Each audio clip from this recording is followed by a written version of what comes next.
Welcome to channel Cikgu Dris. Pengajian AM STPM semester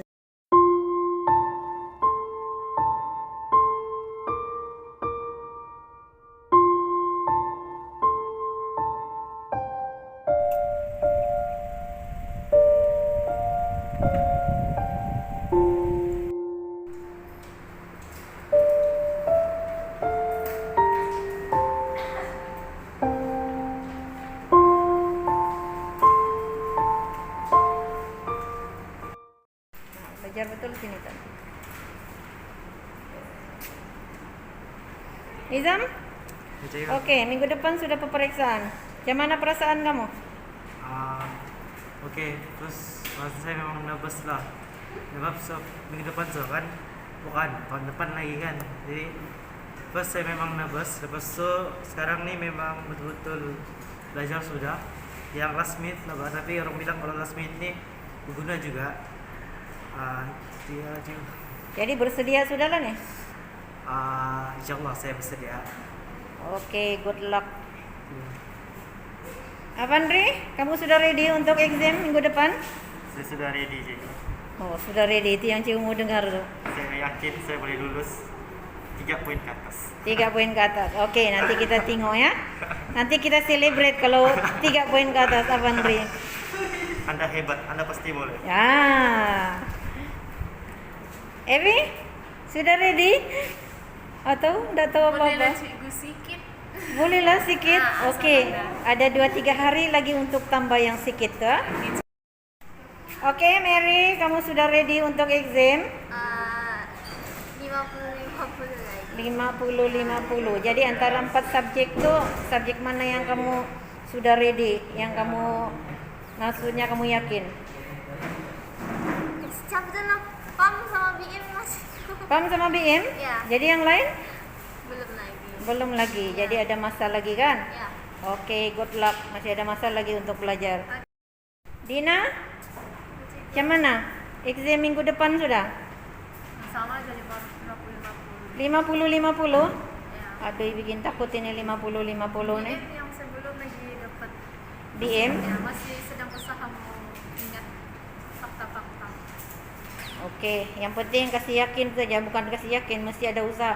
Boleh lagi tuh kan? Ya, cikgu. Oke, good luck Kak. Cikgu. Oke, belajar sudah deh nih. Oke, Nang, apa persediaan untuk exam minggu depan? 50-50 lah cikgu. Tapi apa yang saya pasti saya bersedia sehari sebelum itulah. Sehari sebelum itu baru sedia? Iyalah. Oke, yang penting berusaha, coba tetap berusaha supaya dapat jawab dengan baik. Cikgu, we are the best. Oh, itu kata-kata macam cikgu pernah dengar tuh.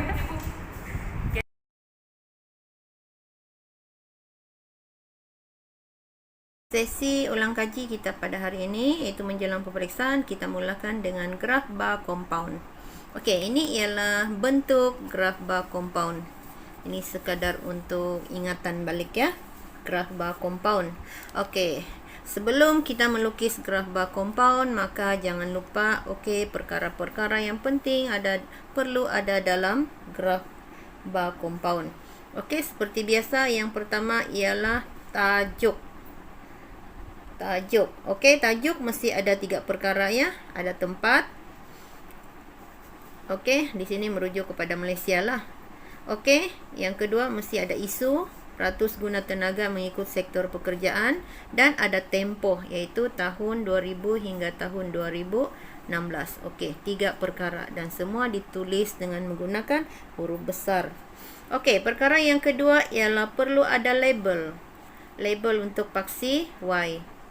Okey, yang di sini labelnya ialah peratus guna tenaga. Okey, dan yang ketiga ni mesti ada unit. Di sini unit dia merujuk kepada peratus. Okey, jadi 3 perkara.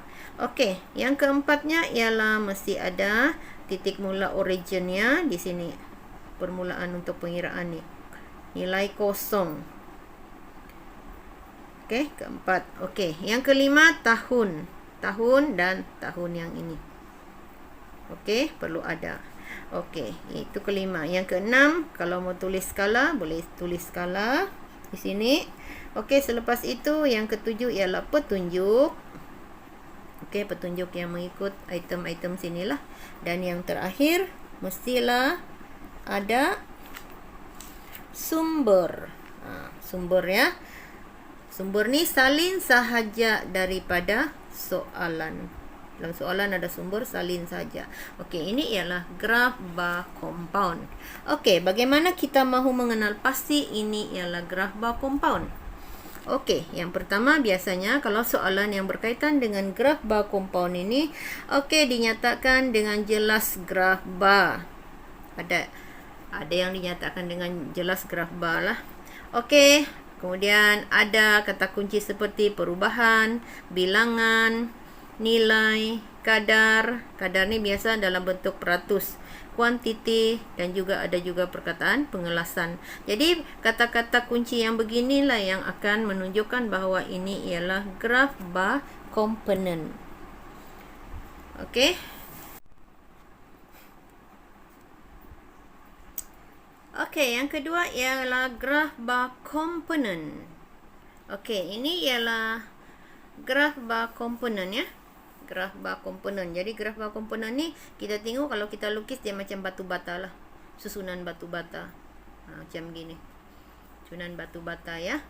Okey, jadi seperti biasa perkara-perkara yang penting tu jangan lupa ya. Tajuk, label, unit, titik kosong di sini, bukan titik kosong, angka kosong. Okey, tahun, skala, petunjuk, dan juga sumber. Okey, graf bar komponen ini biasanya selain daripada ada sudah petunjuk dia dalam soalan tu, tulis graf bar. Okey, biasanya untuk menentukan ini graf bar komponen ialah mempunyai kata kunci seperti dia jumlah. Okey, yang ada perkataan jumlah, nilai keseluruhan, atau ada perkataan lain amount, kategori, ataupun ada perkataan komponen itu sendiri. Jadi kata kunci seperti inilah yang menunjukkan ini ialah graf bar komponen. Cuma bezanya graf bar komponen ini dengan compound ialah graf bar komponen ini mesti mempunyai nilai tokokan. Okey, nilai tokokan ya, jangan lupa tu. Okey, nilai tokokan. Sebab dengan menggunakan nilai tokokan inilah yang kita akan lukis graf bar komponen ini. Jadi untuk mengira nilai tokokan tu, contohnya kalau di sini mudah saja. Kita jumlahkan saja ni. Okey. Ni jumlah ini dapat ni, jumlah ni dapat ini. Untuk maksudnya ada satu kolom lagi buat di sini. Di setiap tahun ini buat satu kolom untuk nilai tokokan. Dan itu pastinya sudah diajar oleh guru-guru kan. Jadi hanya perlu diingatkan semula. Cuma ingatan sahaja bahawa antara graf bar komponen dan compound ini, graf bar komponen mesti ada nilai tokokan. Itu saja membezakan ya. Ada nilai tokokan. Okey, itu untuk graf bar komponen. Ini pula ialah graf bar memesong. Okey, graf bar memesong. Okey, bentuk graf bar memesong ni seperti ini ya. Seperti begini. Okey, jadi seperti graf-graf yang lain, jangan lupa perkara-perkara tu, tajuk, label, unit. Okey, cuma graf bar memesong ini dia mesti ada positif dan ada negatif. Dia akan jadi bentuk begini ya. Okey. Jadi di sini ialah nilai negatif, manakala di sini nilai positif, dan perlulah nilai di sini, kalau sini mula kosong, kalau di sini negatif 5, maka di atas tu ialah 5 juga. Okey, sama sahaja. Okey, jadi macam mana kita mau mengenal pasti ini ialah graf bar memesong dalam soalan? Okey, pertama seperti biasa ada perkataan graf bar. Yang kedua, ada kata kunci perkataan seperti peratus perubahan. Okey, biasanya tahun sama ada 2 ataupun kalau bar dia ni macam begini, satu saja single begini nih, biasanya dia akan dia hanya ada 2 tahun. Okey, dia hanya ada 2 tahun ya, sebab ratus perubahannya 1. Tapi seandainya sampai tahun ini 3 tahun atau 4 tahun, maka sebaliknya di sini tuh dia akan menjadi graf bar memesong yang berkelompok. Okey, itu perbezaannya. Jadi dalam graf bar memesong ini jangan lupa mesti ada perkataan negatif dan positif. Okey, ada negatif dan positif. Kadang-kadang kalau kita tidak begitu pasti dalam soalan sama ada ini graf bar memesong atau tidak bila kita buat pengiraan. Setelah kita buat pengiraan, maka baru kita akan tahu bahawa ini adalah graf bar memesong sebab bila ada angka negatif dan positif. Okey, selain itu mempunyai perkataan lain seperti kadar perubahan. Okey, kadar perubahan ataupun peratus perubahan. Ini bukan angka. Kata kunci yang menunjukkan ini ialah graf bar graf bar memesong ya.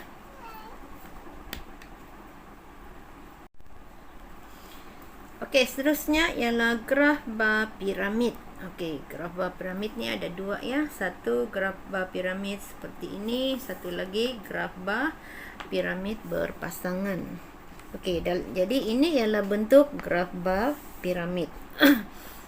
Okey, graf bar piramid ni kita tengok dia ada kiri dan kanan.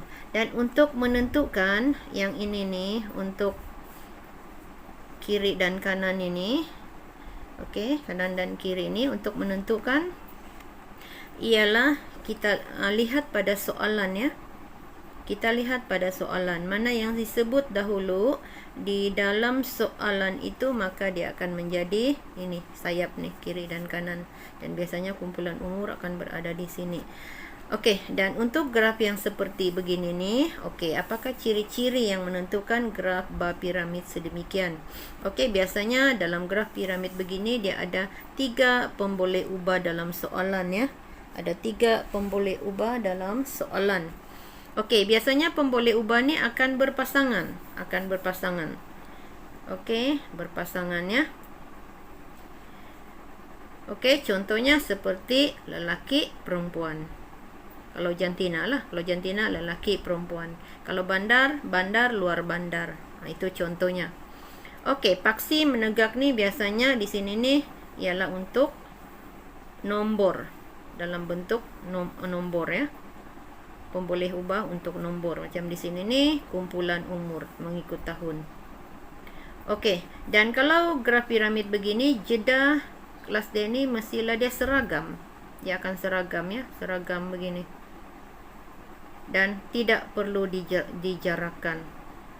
Okey, tidak perlu dijarakkan, maksudnya macam ginilah, dia melekat begini. Okey, dan bila kita melukis graf bar piramid seperti ini, okey, untuk dia punya petunjuk, sini tiada ya, petunjuk dia hanya satu warna sahaja ya. Satu warna sahaja, jangan di sini lain warna, sini lain. Satu warna sahaja, iaitu petunjuknya di sini ialah bilangan pendaftar aktif memohon pekerjaan lah kan. Satu warna sahaja. Okey, itu untuk piramid seperti ini. Ini piramid juga. Ini piramid berpasangan seperti begini ya. Okey, jadi macam mana kita mau mengenal pasti piramid jenis begini pula? Okey, data atau bilangan, biasanya ada perkataan data bilangan, kuantiti, nilai. Itu antara untuk menunjukkan graf piramid. Okey, dan terdapat sekurang-kurangnya ada 4 pemboleh ubah ya.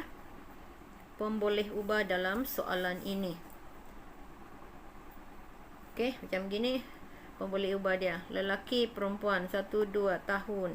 Okey, kemudian ini ialah pemboleh ubah untuk bilangan kumpulan perkhidmatan pula. Jadi ada 4.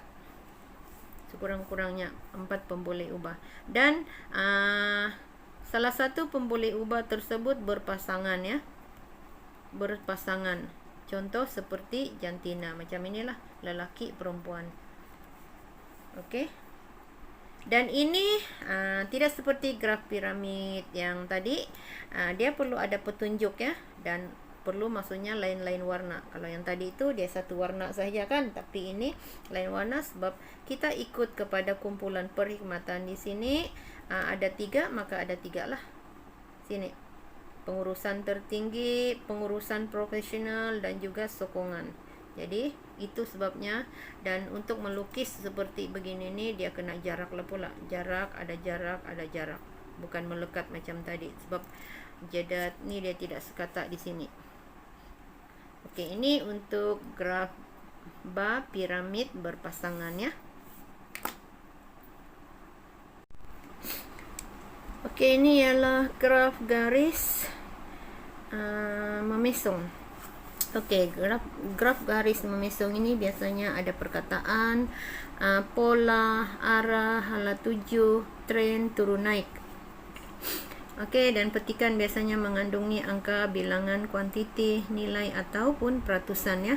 Dan semestinya kalau graf garis memesong ini dia mesti ada angka negatif dan juga positif. Jadi untuk melukis graf garis ini sama seperti graf bar memesong ya. Okey, yang mana dia punya paksi ini terdiri daripada dalam paksi Y ni. Okey, kita bahagi 2, terdiri daripada nilai positif di atas dan di bawahnya adalah nilai negatif. Dan yang lain tu sama juga tahun, petunjuk yang lain sama. Jadi beginilah bentuk okey. Graf garis memesong. Okey. Kalau dia bermula dengan datanya ada negatif, jadi bermula dengan negatif lah. Kalau dari positif, positif. Positif ke negatif, dia mengikut kepada data. Dan biasanya soalan ini minta kadar perubahan ya. Kadar perubahan, peratus perubahan.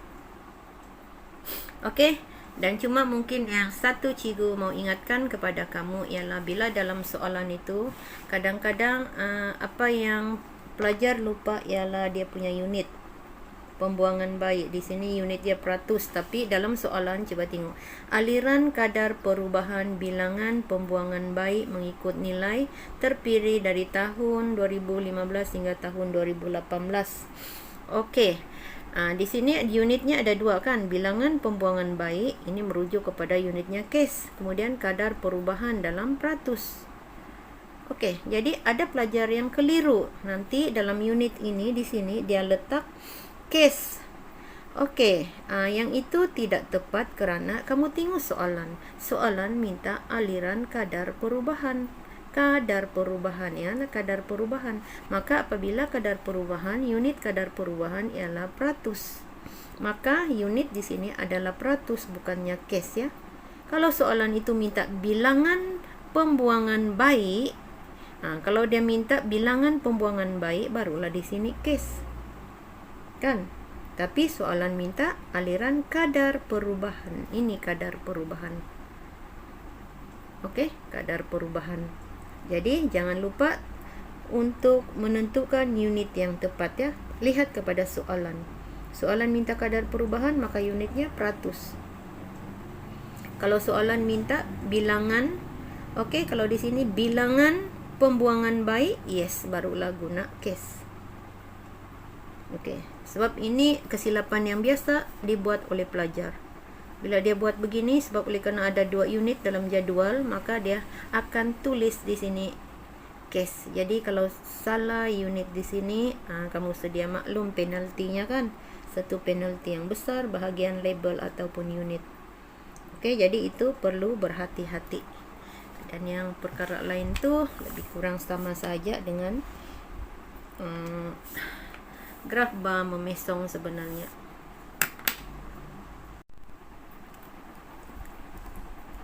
Okey, seterusnya ialah graf garis komponen. Okey, graf garis komponen. Okey, ingat semula. Ini adalah bentuk graf garis komponen. Seperti biasa, jangan lupa ya, tajuk, label, unit, angka kosong, tahun, dan seterusnya. Yang lain tu skala, petunjuk dan juga sumber. Okey, jadi ini ialah graf garis komponen. Okey, graf garis komponen biasanya pada soalan akan ada perkataan pola, aliran, hala tuju, tren turun naik. Okey. Lebih kurang dengan graf garis compound tadi. Petikan sama juga biasanya berkaitan dengan saham, nilai mata wang, kadar pertukaran, indeks. Cuma dalam petikan biasanya mengandungi perkataan angka jumlah. Kalau dia guna perkataan aliran tadi, aliran jumlah. Keseluruhan. Biasanya dia ni berkaitan dengan petikan mengandungi angka jumlah, keseluruhan atau jumlah yang diterapkan. Dan maklumat data sekurang-kurangnya dia ada 3 tahun. Sekurang-kurangnya ya. Ada yang lebih dari itulah. Okey, jadi kalau kita melukis graf garis komponen ini seperti begini. Dan yang di sini ni sama ada kita mau maksudnya kita buat paksi lagi begini pun boleh, kalau tidak pun boleh, tapi biarlah hujung setiap garisan ini sekata lah untuk nih kekemasan supaya tidak ditolak dari segi teknik. Maksudnya di sini jangan tiba-tiba lebih sini, yang di sini ni pula sebelah sini. Jadi biar dia sekata, sama ada kamu buat garisan seperti ini atau tidak, itu terpulang. Untuk nampak kemas, bolehlah buat macam begini. Dan sama juga ya, perlu diwarnakan. Okey, mengikut petunjuk. Okey, mengikut petunjuk perlu diwarnakan sedemikian jumlah keseluruhan. Dan perlu diingat seperti graf bar komponen tadi, graf garis komponen juga mempunyai apa ya? Masih ingat lagi? Mesti ada nilai tokokan. Ingat ya, graf garis compound dan graf bar komponen mesti ada nilai tokokan. Kerana dengan nilai tokokan lah ni kita guna untuk pengiraan di sini. Semua bermula dari kosong. Okey, dengan nilai tokokan. Okey, nilai tokokan. Ingat lagi macam mana membuat nilai tokokan? Mudah saja, daripada data ni campur saja kan. Okey, contohnya 2014.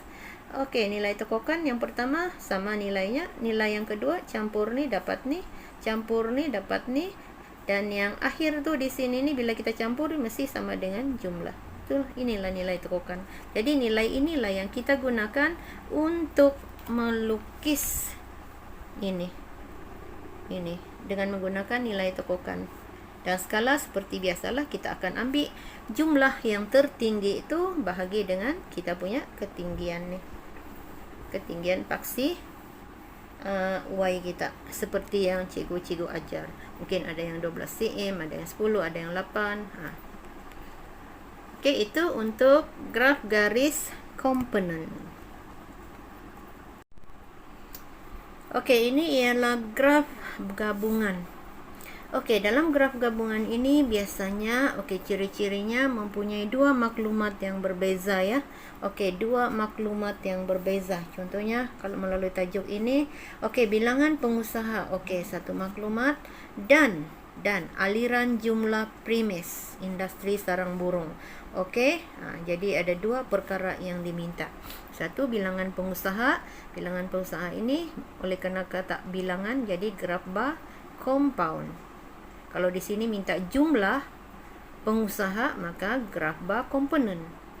Aliran jumlah. Oleh kerana minta jumlah, maka satu sajalah. Seandainya di sini minta nilai jumlah, aliran nilai. Kita tengok pula lah kalau aliran nilai itu ada berapa nilai dalam data. Jadi kata kunci bagi graf gabungan ini, ingat ya, mesti ada dua perkara berbeza.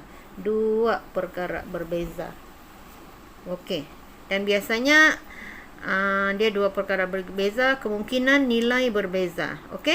Selain dari dua perkara berbeza, kita tengok nilai ya. Tadi perkara, sekarang nilai ini merujuk kepada unit lah. Macam sini kalau kita bilangan pengusaha, dia punya unit atau nilainya adalah orang. Unitnya adalah orang. Manakala aliran jumlah primes industri sarang burung, unitnya adalah buah. Jadi dua perkara yang berbeza. Satu merujuk kepada orang, satu lagi merujuk kepada sarang burung. buah. Jadi untuk graf gabungan ini, maka kita kena ada dua paksi ya. Dua-dua paksi kita gunakan, dan ini unit di sini untuk paksi bilangan pengusaha untuk bar compound, manakala unit paksi Y2 ini ialah untuk graf garis. Dan skalanya tidak semestinya sama. Skala ikut kepada data setiap nih. Okey. Dan dalam petunjuk jangan lupa ya, kadang-kadang kebiasaan pelajar akan buat petunjuk yang ini saja, tapi terlupa yang garis nih. Jadi dalam petunjuk, selain daripada untuk yang graf bar compound ini, jangan lupa untuk graf garis, walaupun dia satu garis sahaja, okey, mesti ada dalam petunjuk. Jadi sebenarnya mudah saja graf gabungan ini. Kalau kita lihat soalan, dia minta dua perkara, dua nilai berbeza, dua unit data berbeza, maka itu ialah graf bar atau graf gabungan. Seterusnya ialah carta pi. Carta pi ada dua saja. Okey, pi banding dengan pi bertingkat atau pi hitung. Okey, carta pi ni mudah sangat untuk mengenali lah. Okey, kalau pi banding, biasanya ada perkataan satu, ada perkataan banding. Okey, banding. Sediakan carta. Okey, untuk mengenali ini soalan carta atau tidak. Okey, biasanya dalam soalan dia akan minta sediakan carta yang sesuai. Jadi carta sama ada banding ataupun carta pi hitung. Okey, untuk banding biasanya ada perkataan banding. Okey, banding. Kemudian jumlah keseluruhan. Okey, jumlah keseluruhan bagi pemboleh ubah. Kalau carta pi banding, dia mesti ada dua jumlah yang berbeza. Okey, ada dua jumlah yang berbeza ya. Macam gini kita tengok ada dua. Jadi maksudnya dalam petikan tu kita dapat kesan ada dua jumlah yang berbeza. Seandainya ada dua jumlah yang berbeza, itu ialah carta pi banding. Okey, itu bagi pemboleh ubah bagi carta pi banding. Okey, sama seperti yang lain. Okey, jangan lupa tajuk. Okey, dan di sini untuk setiap pi ini jangan lupa tulis tahun. Okey, tulis tahun. Okey, jangan lupa tulis jumlah keseluruhan tu di bawah pi ini, sebab ini akan menyebabkan kamu kehilangan markah kalau tidak tulis ya. Dan begitu juga dengan nisbah jejari. Nisbah jejari jangan lupa, satu nisbah 1.0 berapa, ini ikut pengiraan yang kamu kira dapat, dan seterusnya petunjuklah. Okey, dan di sini cikgu ingin highlightkan beberapa kesilapan yang kadang-kadang sering dilakukan oleh pelajar. Pertama, kalau melukis carta pi sama ada banding ataupun pi hitung, okey, permulaan dia mesti bermula dengan titik tegak ya, titik tegak pukul 12 nih. Jadi titik tegak, jangan mula begini rasanya. Dia mesti bermula dengan titik tegak. Okey, dan yang kita tulis di sini itu ialah peratus. Ingat ya, peratus. Dalam sini ini ialah peratus, bukannya sudut. Sebab ini kesilapan yang biasa dilakukan oleh pelajar, dia tulis sudut di dalam sini. Sudut itu kita kira hanya tujuan dia untuk mengukur size dalam carta pi ini. Maksudnya kalau sudut yang besar tu mesti nilai peratus pun besar lah. Itu saja. Tapi sudut tidak perlu tulis di dalam sini. Yang kita perlu tulis ialah peratus. Jadi peratus ini seandainya dalam carta pi ini, okey, boleh kita macam gini, ukuran dia besar, boleh tulis di dalam. Seandainya ukuran dalam sini ni, sudut di sini ni kecil sahaja, maka kita bolehlah tulis di luar. Letak begini. Okey, letak begini, tulis di luar. Okey, sudutnya. Dan kalau boleh bila kita mewarna, jangan sampai angka-angka peratus di sini ni kita warnakan sehingga tidak kelihatan ya. Ini penting. Maksudnya kamu tinggalkan dia tanpa warna di setiap nilai-nilai sudut, nilai-nilai peratus ni.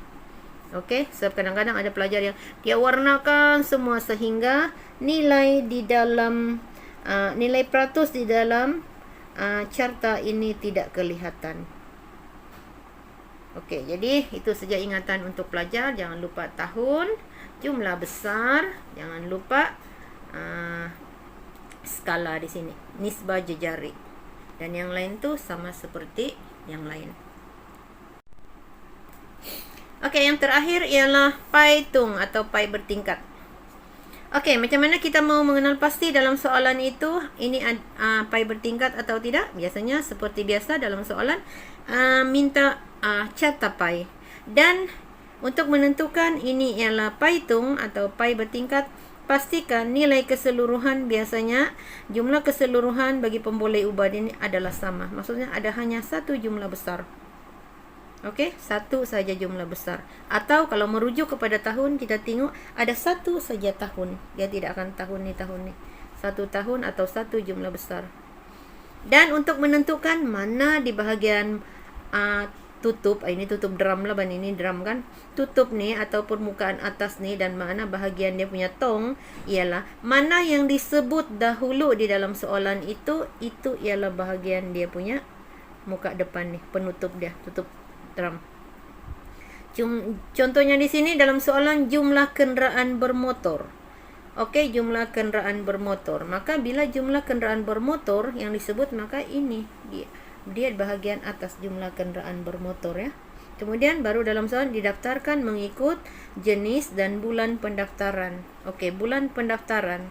Dalam bulan pendaftaran itu dia menjadi tongnya. Okey, Januari, Februari, Mac. Perkara yang kedua. Jadi mudah saja untuk menentukan mana bahagian mukanya, depan, atas tu dan mana bahagian tong. Dan seperti biasa, guru-guru sudah mengajarkan ketinggian tong ni mestilah 10 cm. Sama dengan 1 cm sama dengan 10%.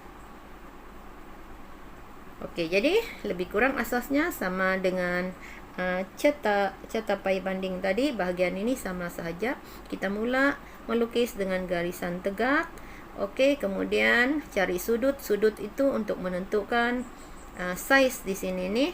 Yang kena tulis di dalam sini ialah dalam bentuk peratus. Yang beginilah. Kalau misalnya kecil tidak boleh muat dalam sini, maka kita letak petunjuk, kita letak nilai itu di luar. Macam begini. Ini pun. Okey, manakala yang lain tu di sini, kita tulis seperti beginilah. Maksudnya kalau semua dalam, semua saja di dalam begini. Kalau mau tulis misalnya di luar, maka semualah di luar. Jangan ini dalam, di sini luar, ni dalam. Okey, tidak boleh begitu, tidak sekata ya. Okey, untuk refresh hari ini menjelang peperiksaan. Okey, baiklah kepada pelajar sekalian. Dalam contoh-contoh graf yang cikgu bagi itu, sebab itu adalah daripada skema soalan. Jadi kebanyakan di sini ni contoh yang cikgu bagi tadi itu berlorek kan. Okey, dalam jawapan kamu sebenar jangan guna lorekan seperti ini ya. Dia mestilah warna semua. Jangan ada yang kamu tidak warna. Okey, guna warna, jangan guna lorekan. Kalau kamu guna lorekan begini akan berlaku penolakan markah. Yang contoh jawapan tadi yang cikgu bagi itu sebagai contoh. Okey, semuanya guna warna. Dan kalau guna warna, gunalah warna yang berbeza, yang nampak ketara ya perbezaannya. Jangan guna warna yang hampir sama. Sebab ada juga pelajar yang guna warna yang hampir sama, jadi itu akan mengelirukan pemeriksa. Yang kedua, okey, berkaitan mewarna ini, jangan tinggalkan satu mana-mana item di sini yang kamu tidak warna dengan andaian kamu dalam petunjuk di sini kamu anggap sebagai itu warna putih. Maksudnya yang ini kamu tidak warna dengan andaian dalam petunjuk kamu ini dianggap sebagai warna putih. Okey, dalam melukis graf tidak ada istilah warna putih ya. Seandainya kamu tinggalkan dengan anggapan petunjuk kamu warna putih, pemeriksa akan menganggap bahawa itu adalah graf yang tidak siap. Jadi kesimpulannya warna semua item-item yang ada di dalam graf. Jangan biarkan tanpa warna, walaupun anggapan kamu sebagai warna putih. Itu untuk ingatan kepada pelajar semualah.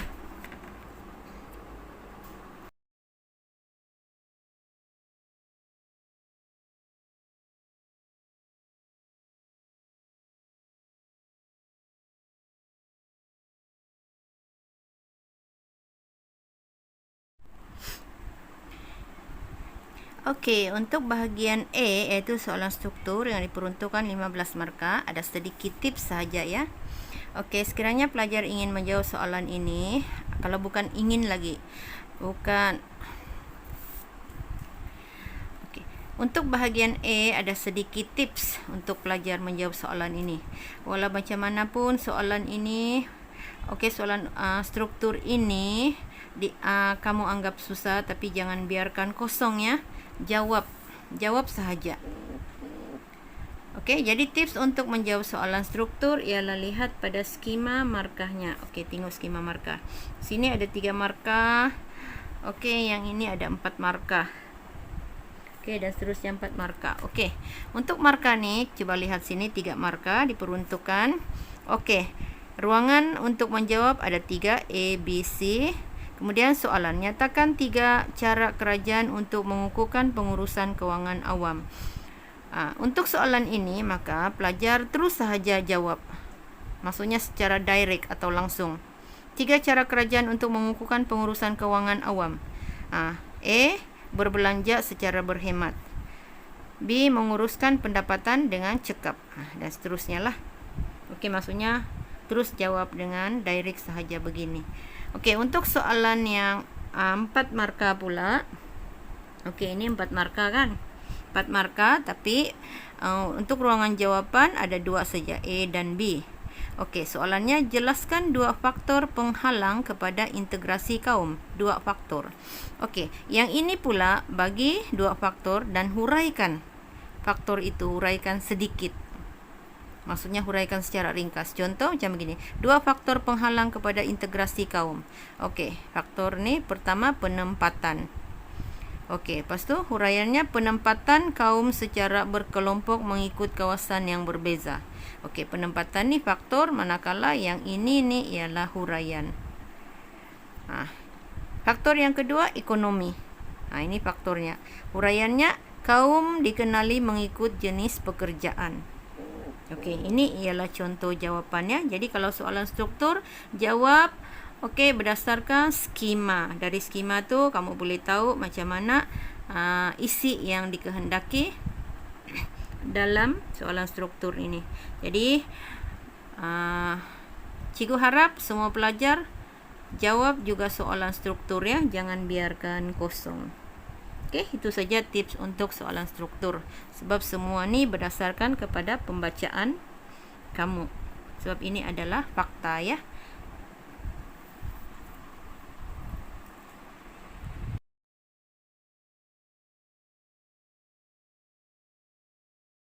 Okey, yang terakhir ialah bahagian esei ya, karangan. Okey, seperti yang kamu tahu karangan.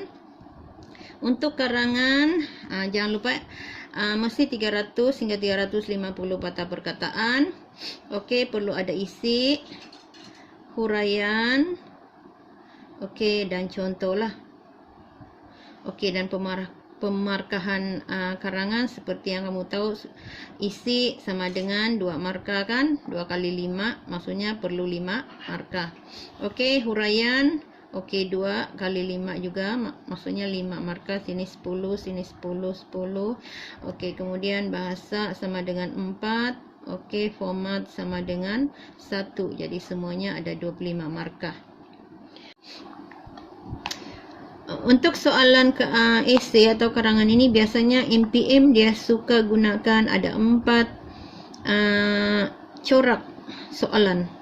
Iaitu bincangkan, huraikan, jelaskan dan ulaskan. 3 ni biasanya pattern dia, corak. Okey, ini contoh soalan STPM ya. Kita tengok sini. Program bandar selamat bukanlah satu-satunya cara bagi kerajaan mengurangkan jenayah daripada berleluasa di negara ini. Bincangkan. Okey, tengok perkataan bincangkan. Okey, kalau soalan di sini perkataan bincangkan atau huraikan atau jelaskan atau ulaskan ini berada di akhir ayat, maka soalan ini kita panggil soalan terbuka. Okey, bila terbuka biasanya kombinasi untuk jawapan sama ada 1 tambah 4 atau 3 tambah 2. ataupun 2 tambah 3 lah kan. Okey, biasanya. Jadi bila di perkataan bincangkan atau huraikan atau jelaskan atau ulaskan ini berada di akhir ayat, maka pelajar perlu hati-hati untuk menganalisis kehendak soalan sini. Apa kehendak soalan ini sebenarnya? Macam gini, program bandar selamat bukanlah satu-satunya cara bagi kerajaan mengurangkan jenayah daripada berleluasa di negara ini. Bincangkan. Okey, jadi ini adalah soalan dipanggil soalan terbuka ya. Formula biasanya 1 tambah 4 atau 3 tambah 2 atau 2 tambah 3. Jadi kalau di sini nih bukanlah satu-satunya, ini ialah soalan formula dia 1 tambah 4. Okey, program bandar selamat. Maksudnya ini isi yang pertama. Bukanlah satu-satunya kerajaan bagi cara kerajaan. Dia minta di sini ialah cara kerajaan mengurangkan jenayah. Maksudnya isi pertama sudah ada di sini, iaitu program bandar selamat. Yang 4 lagi ialah cara bagi kerajaan mengurangkan jenayah daripada berleluasa, cara lain selain daripada program bandar selamat. Itu untuk perkataan bincangkan atau huraikan atau jelaskan atau ulaskan bila berada di akhir ayat. Okey, cuba pula lihat yang soalan nombor 8. Amalan membawa anak-anak kecil untuk turut sama berniaga sehingga larut malam merupakan suatu tindakan yang kurang bijak. Bincangkan. Okey, bincangkan. Perkataan bincangkan ini berada di tengah ayat. Okey, ini soalan ini kita panggil soalan tertutup. Okey, bila pelajar jumpa soalan tertutup begini, okey, agak mudah ini bahawa bila perkataan di sini bincangkan kesan amalan ini terhadap anak-anak, maka kehendak soalan itu berada di depan ayat, di depan perkataan bincangkan ini. Maksudnya kehendak soalan di sini ialah meminta pelajar memberi kesan amalan ini terhadap anak-anak tersebut. Amalan apa tadi? Amalan yang membawa anak kecil ke yang berniaga hingga larut malam. Apa kesan dia kepada anak-anak kecil apabila dibawa oleh ibu bapa ke atau kali keluarga berniaga hingga larut malam? Jadi walaupun di sini panjang ayatnya di sini kan, tidak perlu fokus sangat. Yang dia mau di sini ni ialah kehendak soalan ini berada di hadapan perkataan bincangkan ini. Berbeza dengan yang ini. Jadi itu saja yang pelajar perlu fahamlah, perlu tahu. Dalam menulis karangan, lihat kehendak perkataan soalan itu. Sama ada perkataan bincangkan, huraikan, jelaskan atau ulaskan ini berada di mana? Di akhir ayat ataupun berada di tengah-tengah seperti begini. Kalau berada di akhir ayat, biasanya ini terbuka formulanya ataupun kombinasi jawapan biasanya sama ada 1 tambah 4 atau 3 tambah 2 atau 2 tambah 3 lah. Tetapi kalau perkataan bincangkan ini berada di tengah-tengah ayat, maka ini soalan tertutup. Biasanya kombinasi jawapan biasanya 5 tambah 0. Macam ginilah, dia hanya meminta kesan amalan ini. Okey, dan jangan lupa untuk karangan maka bagi 5 isi ya. Semuanya 7 perenggan, termasuk pendahuluan dan penutup. Okey, dan dalam karangan paling penting ialah isi. Kalau isi betul, huraian boleh jadi huraian kalau betul ada markah. Tetapi kalau isi salah, okey, semua yang lain ini tidak akan dibagi markah. Jadi kena hati-hati dalam menentukan jawapan. Perkara yang paling penting pelajar fokus di sini ialah pastikan apa isu soalan tu. Isu yang pertama, kedua, apa fokus tu? Fokus atau kehendak soalan. Okey, dan seterusnya ketiga ialah kombinasi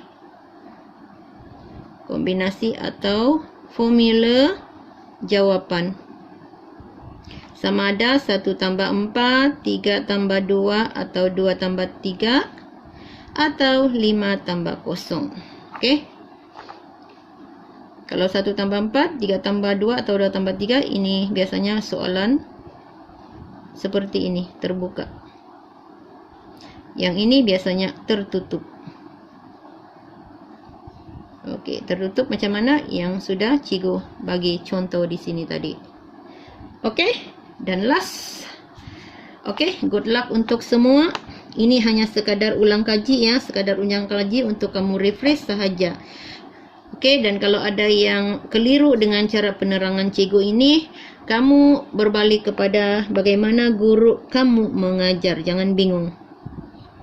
Okey, kamu kembali atau tanya kepada guru-guru kamu yang mengajar. Sebab setiap guru ada caranya sendiri untuk bagi kamu faham. Okey, good luck semua. Semoga berjaya.